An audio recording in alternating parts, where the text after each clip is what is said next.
Cajun music then. You can hear the German polka beat. You see the Cajuns use the little pump box or the accordion.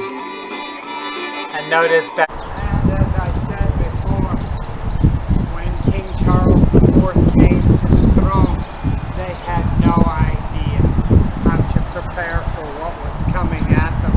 Of course, the French people had to throw off years and years of horrible tyranny, and the revolution that began with the storming of the Bastille in 1789 in July. But in the confusion that followed, they ended up with Napoleon Bonaparte.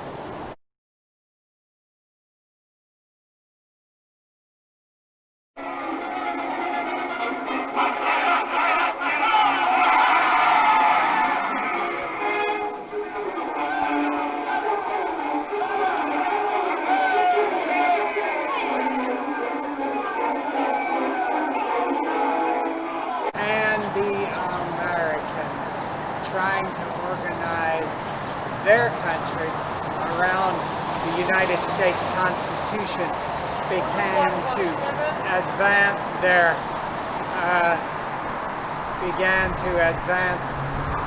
empire. They even called it Manifest Destiny.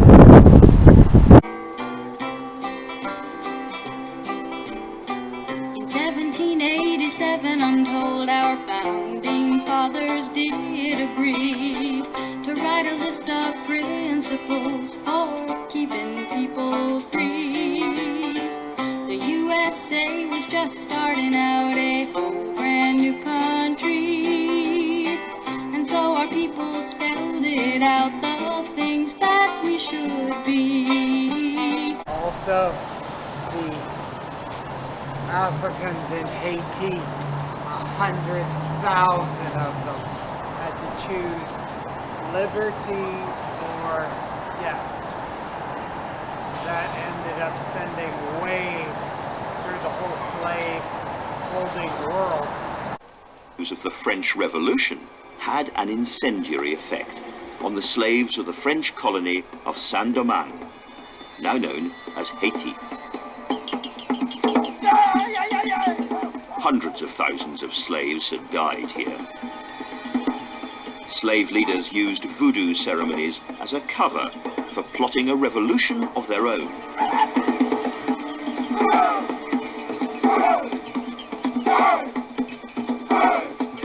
On the night of the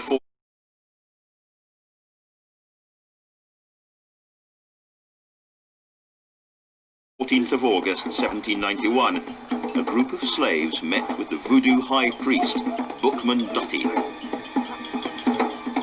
He was called Boukman because he knew how to read.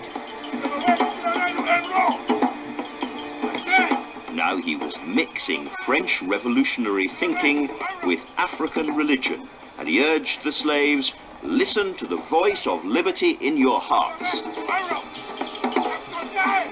Haiti's slave rebellion had begun.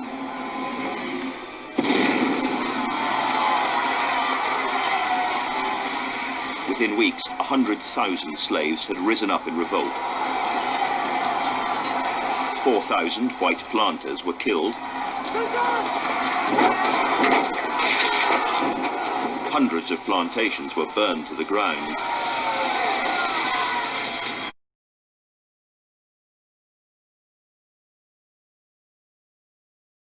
After the fire, the price of real estate collapsed. Of course, everything was burnt up for like 7 minutes.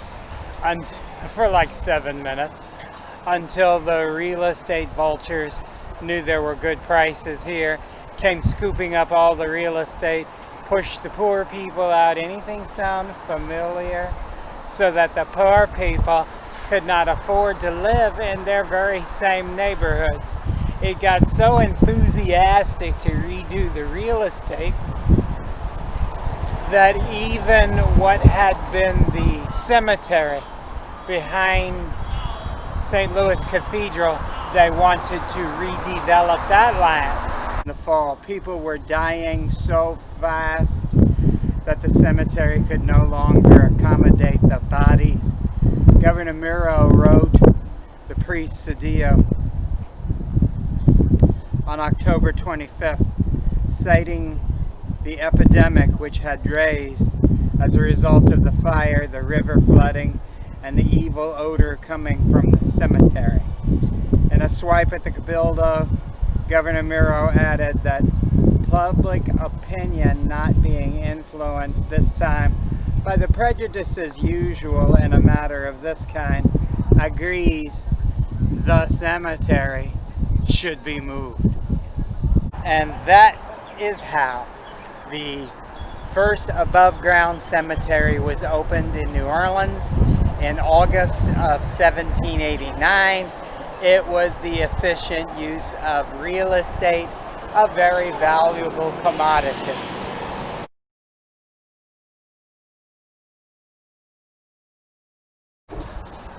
No, you are not required to be buried above ground in New Orleans.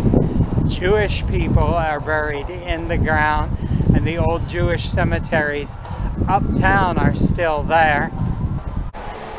So then in 1789, in an effort to establish what we now call an amenity for quality of life, in 1790, King Charles IV established a local provider for fresh foods and fresh produce. He even offered people money who were Spanish military veterans living in the Canary Islands, which has nothing to do with birds, to come from there and build farms further downriver from New Orleans. And I'm sending that to my son. I said, look at these pictures I took. You can believe you ain't taking them pictures, Mama. Who did it? Oh, y'all, look at a marshmallow stuck on the tree over there.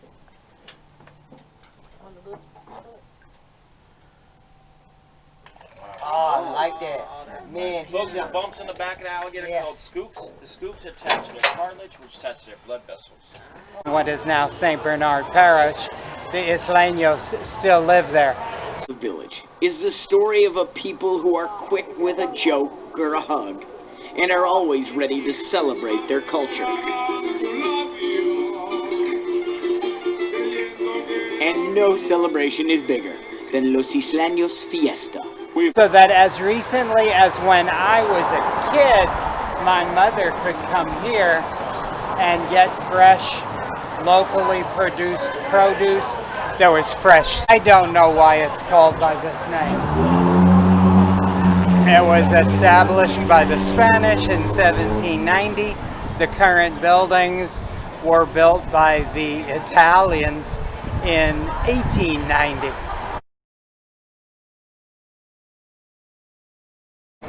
This has always been part of a local market.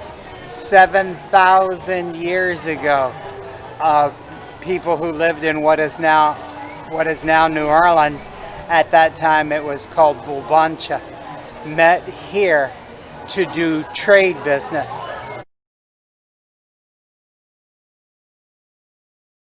Our history begins more than 10,000 years ago. You can see it in the artifacts, sites, mounds, and cemeteries left behind. Did you know that Louisiana has the oldest American Indian mounds in North America? One example is the mounds at Louisiana State University, which are older than the stone circles at Stonehenge. We have even had the archaeologists come dig underneath this area and find obsidian daggers.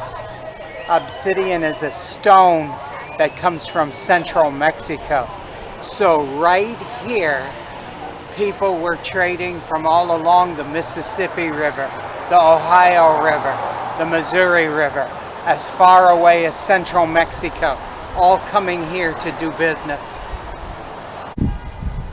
Then a couple of things happened that they thought was going to be a boom for Louisiana. One is in 1793, during the reign IV, a fellow named Eli Whitney invented the cotton machine, which meant they could process or gin more cotton by machine than they could by hand.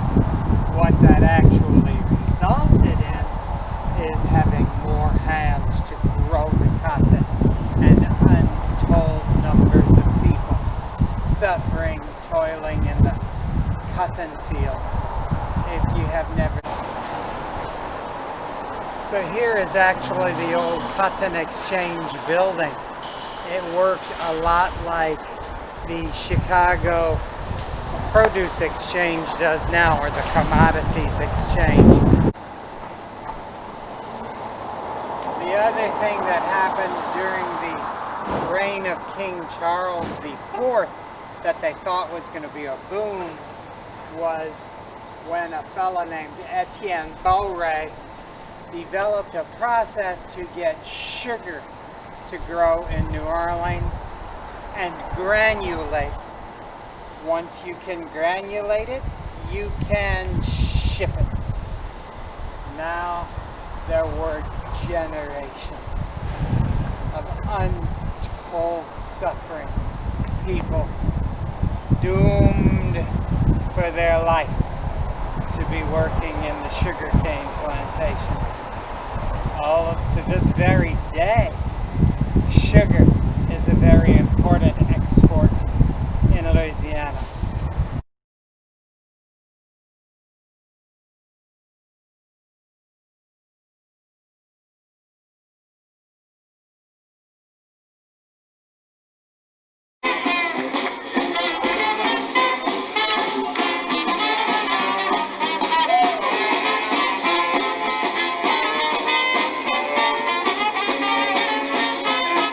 Of course, you know our music in New Orleans.